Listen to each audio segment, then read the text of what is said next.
नमस्कार, मी पंजाब डक. आज आहे 17 जून 2025 आणि मी जात आहे कळवणकडे, नाशिककडे. या ठिकाणी कोपरगाव जवळ आलेलो आहे.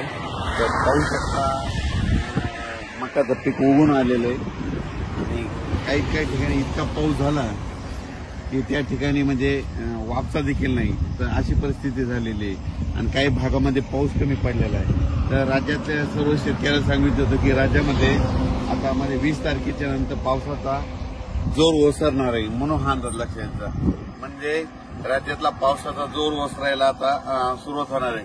पण राज्यातल्या सर्व शेतकऱ्यांना सांगितलं होतं काही काही भागामध्ये इतका पाऊस पडला तिथं वापसा नाही, काही काही भागामध्ये पाऊस कमी पडला आणि काही भागामध्ये म्हणजे इतका जास्त झाला की तिथं आणखीन एक महिना झालं म्हणजे पेरणी सुद्धा करता येत नाही. पण राज्यात मात्र सर्व शेतकऱ्यांना सांगितलं ज्यांची पेरणी झाली त्यांच्या झाल्या, ज्यांच्या राहिलं तर त्यांना जूनच्या शेवटच्या आठवड्यात एक चांगला पाऊस येणार आहे, म्हणून हा लक्षात घ्या. म्हणजे 27 जूनच्या नंतर राज्यामध्ये जूनच्या शेवटच्या आठवड्यात नंतर एक मोठा पाऊस येईल. मग त्याच्यात मात्र राज्याच्या सर्व शेतकऱ्यांच्या राहिलेल्या सगळ्या पेरण्या होणार आहेत, म्हणून हा अंदाज लक्षात घ्या. आता जे पाऊस पडला ज्यांचे झाले त्यांचं झालं, ज्यांचे कापूस लाकूड झालं.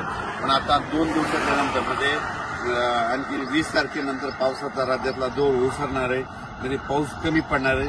तसा पाऊस थोडा चालूच राहणार आहे. स्थानिक वातावरण तयार होऊन पाऊस राहील. पण राज्यात असा जी इतका मोठा पाऊस पडत होता त्याचा पाऊस आता कमी होणार आहे, म्हणून हा अंदाज लक्षात घ्या. आणि पाऊस शकता मध्ये इतका पाऊस झाला आता मध्ये की काय मका उगून आलेली आणि इतकं पाणी आणखी वापसा देखील नाही, इतका पाऊस आहे. म्हणून राज्यातल्या सर्व शेतकऱ्याला सांगू शकतो आता 2 दिवसानंतर म्हणजे 20 पासून राज्यातला पावसाचा जोर ओसरायला सुरुवात होणार आहे. जास्त खूप काही म्हणजे आता राज्यात जास्त पडणार नाही.